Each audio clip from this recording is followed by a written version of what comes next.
Hi, Alex. I've noticed that a lot of our listeners are struggling with improving their English reading skills.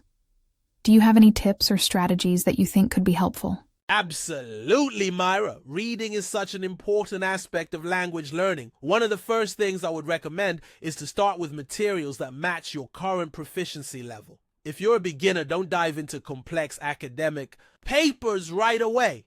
There are plenty of easy-to-read books, graded readers, and even simple online articles for beginners. For example, children's books like The Cat in the Hat or Frog and Toad series are great for starting out. They use basic vocabulary and simple sentence structures. That's a great point. I remember when I was learning a new language, starting with materials that were too difficult just made me frustrated. What about for intermediate learners? What kind of reading materials would you suggest for them? Well, for intermediate learners, they can start exploring more challenging books, such as young adult novels.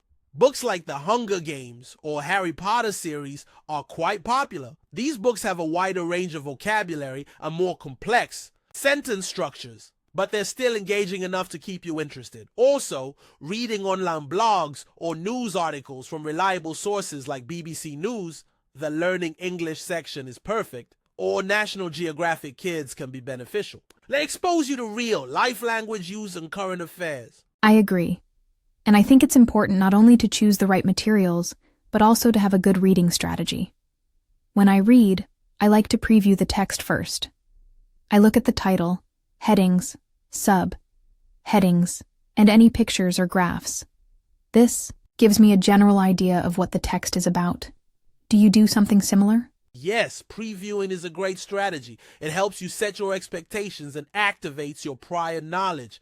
Another thing I do is to read actively. Instead of just passively reading the words, I try to ask myself questions as I go along. For example, if I'm reading a story, I might ask myself what the main character's motivation is or what I think will happen next. This keeps me engaged and helps me better understand the text. That's really smart.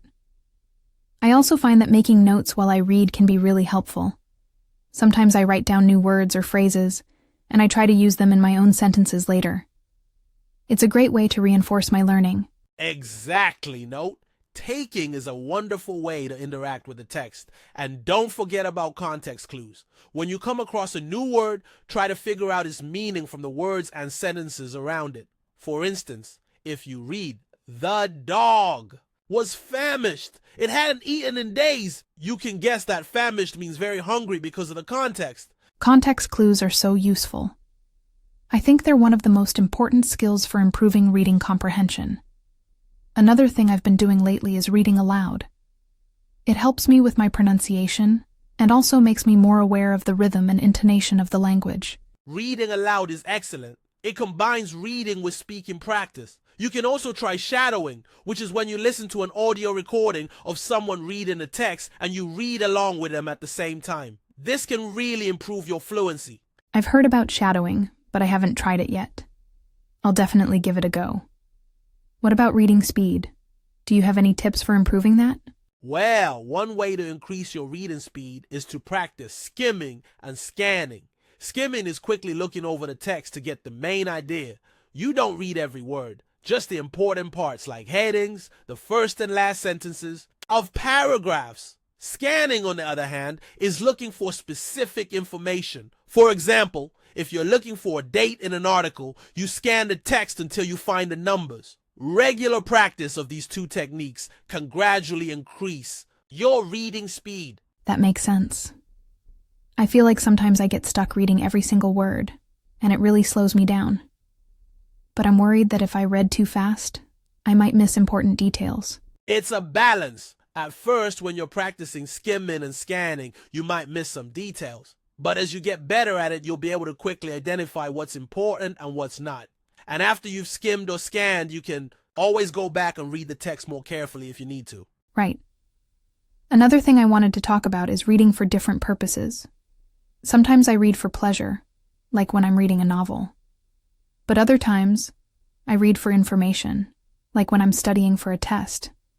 Do you approach these two types of reading differently? Definitely. When I'm reading for pleasure, I focus more on enjoying the story, the characters, and the overall atmosphere. I might not worry too much about understanding every single word, but when I'm reading for information, I'm more focused. I take detailed notes, highlight important points, and try to summarize what I've read in my own words. That's a good distinction.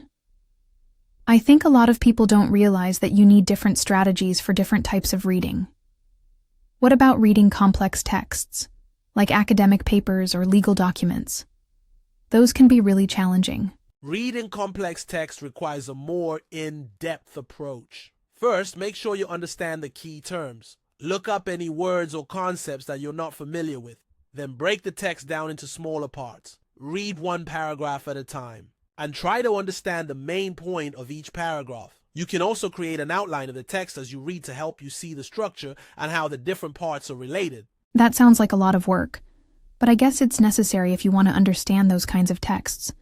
Do you think it's helpful to read the same text multiple times? Absolutely! The first time you read a complex text, you might just get a general sense of it. But on the second or third reading, you'll notice details that you missed the first time. Each reading can be for a different purpose. The first reading could be for getting the main idea, the second for understanding the details, and the third for analyzing the argument or the writing style. I like that idea.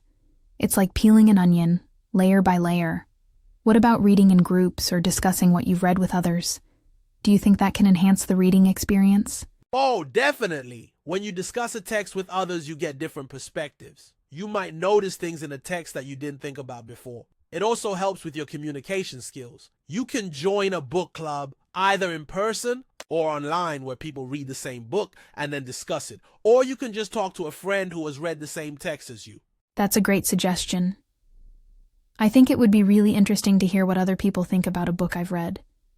And it would also give me a chance to practice my speaking skills in English. Exactly. And don't forget about reading different genres. Reading a variety of texts such as fiction, non-fiction, poetry, and drama exposes you to different styles of writing, vocabulary, and ways of expressing ideas. It broadens your understanding of the language. I completely agree. I've noticed that when I read poetry, it helps me with my sense of rhythm and imagery in the English language. And reading drama is great for understanding dialogue. Right. And as you read more and more, try to build a reading habit. Set aside a specific time each day for reading, even if it's just for 15-20 minutes. Consistency is key. Over time, you'll see a significant improvement in your reading skills. That's excellent advice. I know it can be hard to find the time, but if you make it a priority, it really pays off. Do you have any final tips for our listeners who want to improve their English reading skills? Well, I would say don't be afraid to make mistakes. Everyone makes mistakes when they're learning. If you don't understand something, look it up, ask for help, or come back to it later. And most importantly, have fun with it. Reading should be an enjoyable experience, not a chore. Great tips, Alex.